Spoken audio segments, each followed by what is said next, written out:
Bonjour à tous et bienvenue pour cette petite capsule vidéo sur le thème des suites. Aujourd'hui, nous allons voir comment déterminer la formule explicite du terme général UN, toujours en fonction de son numéro N, mais aujourd'hui, la petite différence, c'est que le terme initial pourra être n'importe quel terme de la suite, c'est-à-dire que l'entier P qui est ici pourra être un entier quelconque. Nous avons vu qu'est-ce qui se passait quand le terme initial était U0, mais potentiellement ici, la suite va pouvoir démarrer à U1, à U2, à U3 ou à un UP quelconque. Comme d'habitude, à notre gauche, nous allons avoir une suite arithmétique où nous allons passer notre temps à ajouter la raison R, et à notre droite, des suites géométriques où nous allons passer notre temps à multiplier par une raison qui, cette fois-ci, se note Q.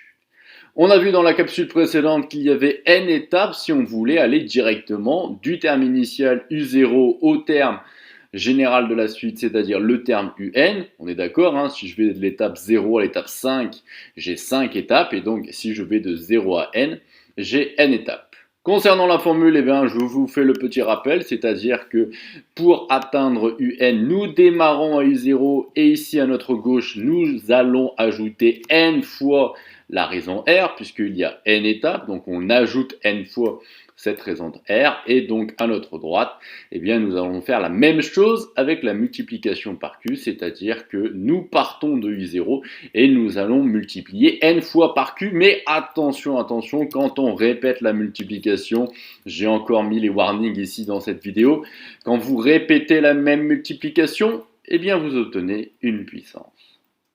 Voilà concernant le rappel de la capsule précédente. Nous passons tout de suite à la fameuse question: que se passe-t-il si le terme initial n'est pas U0 mais est ici U1? Alors la différence, elle va être simple, c'est que finalement la transition entre U0 et U1, nous allons la perdre. C'est-à-dire que ici, la fameuse transition U0-U1, nous n'allons pas la voir, et on va voir qu'est-ce qui se passe si je veux aller de U1 directement à UN.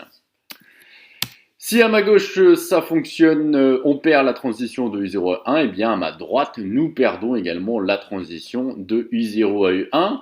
On se rappelle que pour aller de U0 à UN, nous avions n étapes, et donc pour aller de U1 à UN, si on perd une étape, heureusement, il nous en reste n-1. Au niveau de la formule, c'est quasiment la même chose. Au lieu d'ajouter n fois le R, nous allons l'ajouter n-1 fois. Et au lieu de mettre à la puissance n, nous allons mettre à la puissance n-1. Voilà concernant les formules, je vous les affiche. Rien de bien méchant. La seule différence, encore une fois, c'est qu'il n'y a plus maintenant n étapes, mais n-1 étape pour aller de U1 jusqu'à UN.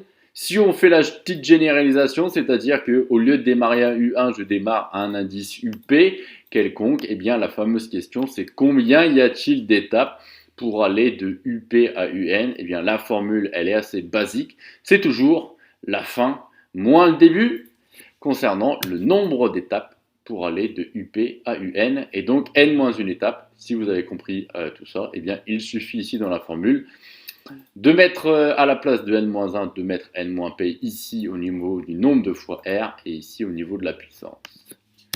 Voilà concernant toutes les formules qu'il faut apprendre par cœur pour trouver la formule explicite de notre terme général UN en fonction de son numéro. Je suis parfaitement d'accord avec vous, les deux formules ici de départ seront généralement suffisantes pour la majorité des exercices, mais attention, attention, nous verrons que dans certains cas, il y a des pièges dans les énoncés, c'est-à-dire que la numérotation ne commence pas toujours à n égale 0, mais peut potentiellement démarrer à U1, U2, voire U3.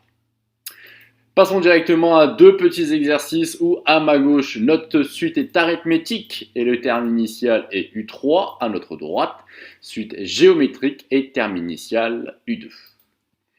Question 1, comme d'habitude, je vous demande d'exprimer le terme général UN en fonction de son numéro, et pour cela, nous allons tout simplement appliquer la formule précédente.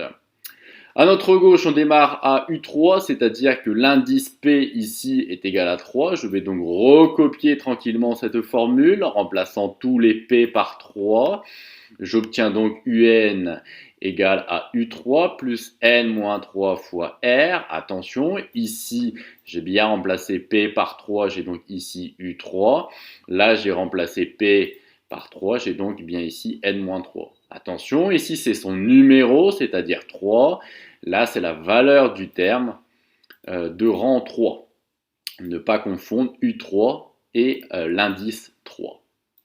Une fois qu'on a fait ça, eh bien, il n'y a plus qu'à remplacer. Nous savons que U3 est égal à 120, donc ici on remplace U3 par 120. On sait que R égale 35, donc je remplace tranquillement mon R par 35. À partir de là, on peut éventuellement s'amuser un petit peu, c'est-à-dire développer ici la parenthèse pour rendre la chose un peu plus jolie. 35 fois n, ça me fait 35n. 35 fois 3, ça me fait 105. Avec le moins, ça me fait moins 105. Je mets les constantes ensemble, 120 moins 105, ça me fait 15. Je mets les termes en n juste à côté, ça me fait 15 plus 35n. Je rappelle encore et encore qu'il est hors de question de faire 15 plus 35 puisque la multiplication ici est prioritaire. Si vous avez compris ce qui se passe pour les suites arithmétiques, c'est exactement la même chose pour les suites géométriques, à la seule différence que la formule n'est pas totalement la même.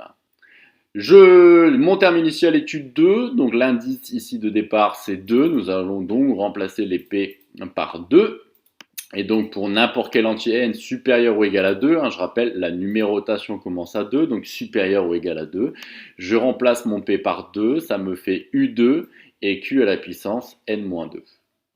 Dans un second temps, je sais que mon U2 est égal à 52, donc je remplace U2 par 52. La raison Q est égale à 2, donc je remplace Q par 2. À partir de là, il va falloir que vous utilisez les formules concernant les puissances, ici avec les exposants. À ma gauche, on avait utilisé la distributivité de la multiplication sur ma fameuse parenthèse, qui était une addition. Et donc ici, je rappelle que au niveau des exposants qui sont en haut, nous avons une différence, eh bien au niveau des puissances, nous avons une division, c'est-à-dire que nous allons avoir 2 à la puissance n en haut et 2 à la puissance 2 au dénominateur.